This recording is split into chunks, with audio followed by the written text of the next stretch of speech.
If you look closely at this map of India and said the longest international border is with Tibet or China and the second longest border is with Pakistan, then you'd be mistaken. India actually shares its longest international border with Bangladesh, which is 4,096 kilometers long and runs through 5 Indian states. Right next to it is the Siliguri Corridor, a narrow 22-kilometer stretch of land that connects mainland India to its 7 northeastern states. Now the Prime Minister Modi government has approved a mega project to construct a 4th railway line through the Siliguri Corridor, which is not only important for connectivity but also for national defense and the movement of troops in case of any conflict. We'll tell you all about the new railway connectivity project and the new steps being taken to make Siliguri Corridor into a formidable military fortress. Make no mistake, Siliguri Corridor is one of the most heavily defended places in all of Asia, with Pinaka rockets, T-90 tank formations, Akash air defense grid, Indian Army Corps deployed, and Rafale fighter jets based in Hasimara Air Base. Bangladesh would never, even in its wildest fantasies, ever think of threatening the chicken neck. But the real threat is from China, and all these military assets and troops need to be transported, and this is why the 4th railway line becomes critical. Let's get into it. The central government has approved a 4th railway line in Siliguri Corridor. The plan is to construct a 29-kilometer double line that connects Malda on the west of Siliguri Corridor to New Jalpaiguri on the eastern side. Northeast Frontier Railway General Manager Chetan Kumar Srivastava stating, a 3rd line had earlier been proposed for the section, but approval has now been given for a 4th line as well. In addition, the nearly 29-kilometer double line underground project between Tinmai Ghat and Bagdogra is another important infrastructure initiative. Reports claim the Narendra Modi government is planning a total of 6 new railway lines, all in the Siliguri Corridor. Among these, 4 will be overground or surface railways, and the other 2 will be constructed underground to maintain connectivity even in times of war. But that's not all. In another recent development, Indian High Commissioner Dinesh Trivedi spoke on possibly upcoming visit of Tariq Rahman to India. Dinesh Trivedi revealed, Prime Minister Modi just mentioned one thing: we need to meet. And you can tell them on my behalf that you have the Prime Minister of India's assurance that when the Honorable Prime Minister of Bangladesh visits India, he will have such an honorable reception as he deserves.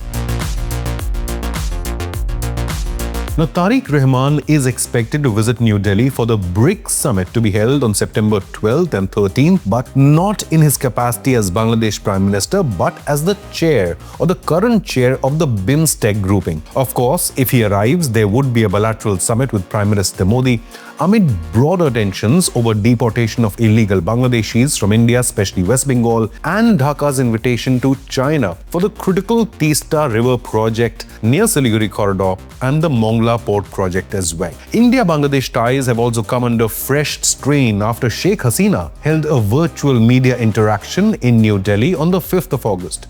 Dhaka is so insecure about Sheikh Hasina that Tariq Rahman's government ordered Bangladeshi media to totally black it out or not to telecast the address by the former Prime Minister. Tariq Rahman as Prime Minister will only visit India if Sheikh Hasina is extradited first. Amid such a total blackout, is Bangladesh actually a democracy? Actually, there are 57 members of the OIC, or Organization of Islamic Cooperation. So we asked Google AI and it delivered a shocking verdict. None or absolutely 0 members of the OIC can be rated as true and robust democracies where people actually govern themselves. A minor fraction are deemed as flawed democracies, but most of the Islamic world is led by authoritarian rulers or a military dictatorship. Does this mean that people in Muslim-majority countries do not really know what it feels like to be actually free?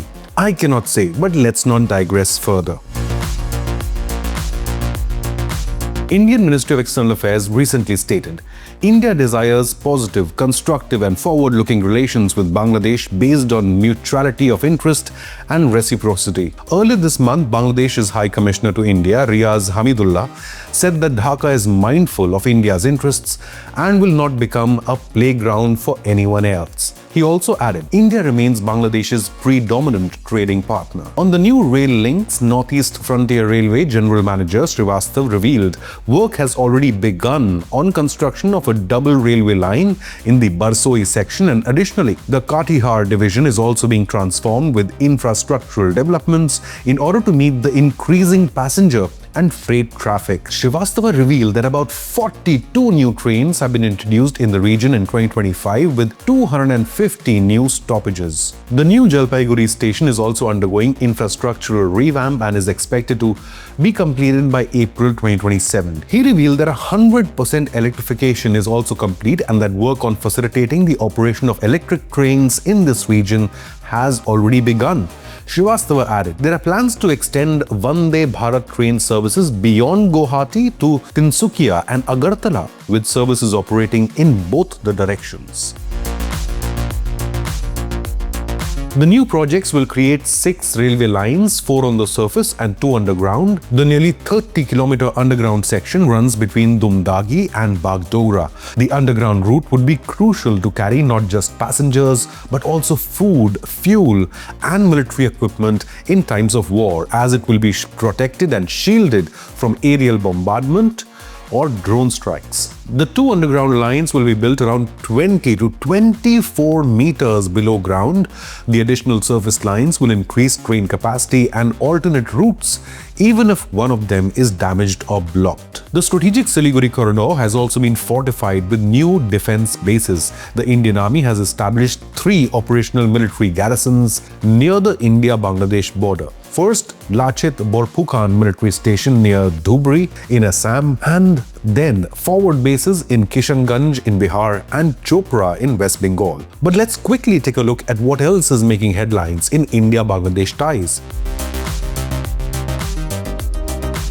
Despite strained relations, Bangladesh has reportedly requested India for an additional 8,000 liters of fuel or diesel to meet its electricity crisis, as regions outside of Dhaka are reportedly facing blackouts which last for hours. India has already supplied 180,000 tons of fuel to Bangladesh through the India-Bangladesh Friendship Pipeline since the start of this year, Indian MEA spokesperson revealed. As far as the additional request is concerned, we are examining this given our own requirements, given our refining capacity, and also the availability that is there on our side. The Indian MEA also addressed the issue of water sharing. Bangladesh depends on Indian rivers for survival, and the Ganga Water Treaty is expiring in December. Ranbir Jaiswal added, 54 rivers are shared between the two countries, and all water-related collaborations or discussions have to be done through bilateral Joint River Mechanism or Joint Rivers Commission. The statement comes after Bangladesh Water Resources Minister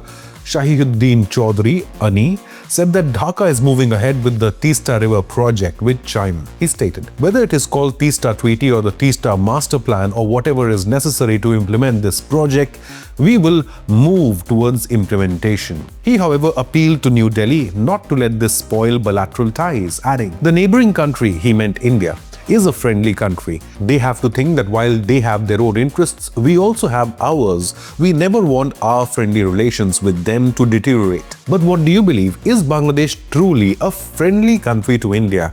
Leave a comment, hit the like button and subscribe to Inconnect News.